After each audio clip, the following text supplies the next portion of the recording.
The last macronutrient we're going to talk about is proteins.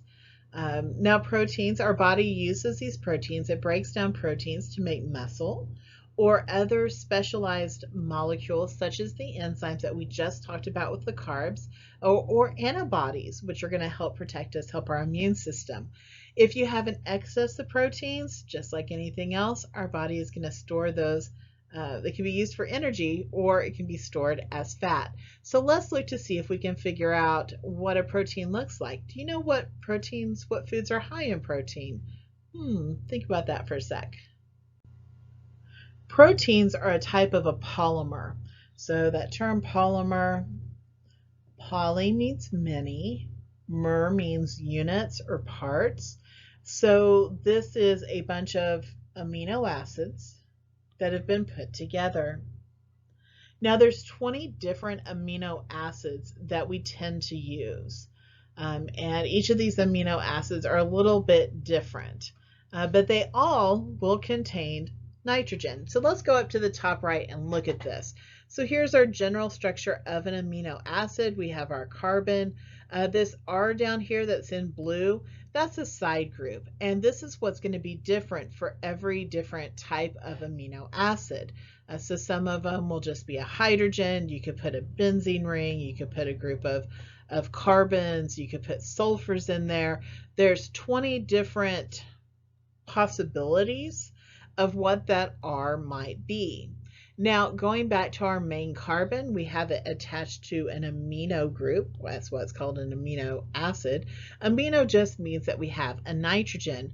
On the other side, we have a carboxylic acid functional group. That's where the acid name comes from, amino acid. Nitrogen was something else. Well, the proteins are different from the other macronutrients that we've talked about so far because they have that nitrogen. That's one way it's really easy to be able to tell a protein from anything else. Could other things have nitrogen? Yeah, it's rare, but there are some examples. But your proteins will always have nitrogen. And what will happen is that this part is going to repeat. The only thing that's going to change is what that little side group is. And we'll get to see an example of that here in a second. Now, our body only produces specific, what are called peptides. And peptide just means that that's that polymer that's made by adding all these different amino acids together. Now, these peptides will have a primary structure. So the sequence will define the overall shape. So the shape can change, and also the function. What are we going to use that particular peptide for? So we take the amino acids, we link them together to form peptides. We can have a dipeptide, which is 2 amino acids, tri has 3, polypeptide has a whole bunch. Now we said that, so our body can actually make some of these different peptides, these different polymer strands of amino acids. But our bodies can only produce specific peptides. About half are essential, so our body can make them. That we need in our diet. So essential means that our body can't make them. We need them in our diet, and half are non-essential, meaning that we can produce them ourselves. So let's look at some of those examples. So here are some this is a typical amino acid profile of a protein supplement of whey, which is milk product, and soy, which is a soybean product, proteins that have been mixed together. Now, the essential amino acids, remember, these are the ones that we have to get from our food that we ourselves cannot synthesize. The non-essential, those can be produced by our bodies. It's not that they're not important, it's just that for most people, our bodies can actually produce those. So look at the names of these: histidine, isoleucine, leucine, lysine, methionine, phenylalanine. What do you notice about the names? Most of the names are going to end with INE. Now, not all of them. We have a fan down here. We have a couple that end with ic acid, but most of them end with that INE. So based on the name, if you saw the INE, we could assume most likely it's going to be an amino acid or a protein. As that protein is being made, it can have different shapes, and the shape is going to dictate the function of what it's actually going to be used for. The first shape we want to look at is fibrous, and fibrous is the one over here on the left. It looks like really, really, really long strands. Those long strands can intertwine with one another. Because they can intertwine so much, we would expect to see a lot of strength associated with those, not just due to their length, but also the intermolecular attractions that can occur. So that is fibrous. Our hair, our nails, and our muscles are designed the way they are, or have the function that the way that they do because of these fibrous proteins. The other shape that you might see is globular. So globular is actually in egg whites. These are things that are going to move around easier. They can do chemical work where they're needed. Usually enzymes are going to have this particular shape so that they can move around and get to wherever they need to go. Now, something really cool about that globular shape is that if you heat it, for some, you can have what's called denaturization, meaning that the adhesive forces that kind of keep in that globular shape are overcome and it actually unravels. So egg whites will do this. As it heats, it unravels.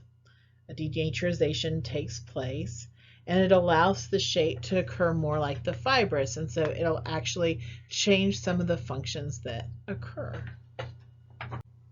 Have you ever heard that old phrase, you are what you eat? Oh, the types of foods that you eat can influence your diet, can influence your health.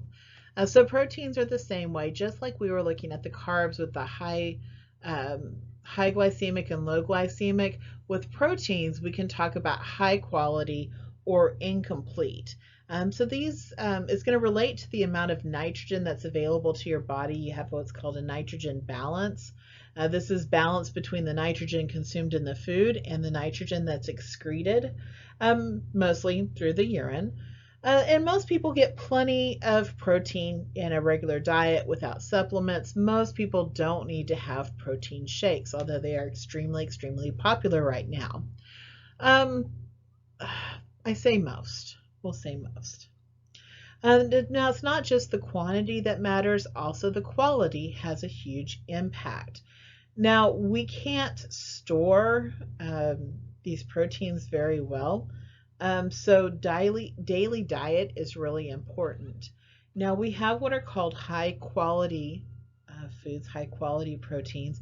These are going to be things that come from animal origins. They contain all the essential amino acids.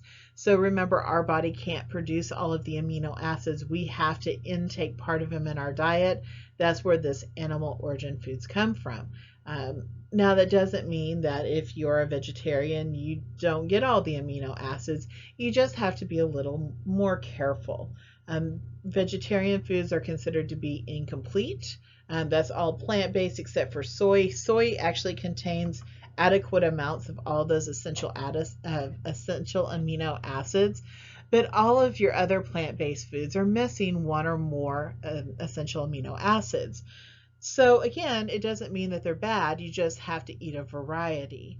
So down on the bottom right, it's showing an example of eating beans with rice. If you've ever wondered why those two are paired together so often, it's actually because the beans are missing one amino acid, the rice is missing a different amino acid, but if you eat them together, all of a sudden you've ingested all of the amino acids that you need.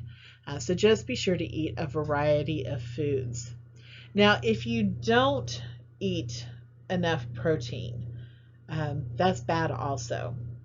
So on the bottom left, We have an example of what's called kwashiorkor. This is a malnutrition that occurs not because there's not enough calories. They eat enough calories, but they don't have enough protein.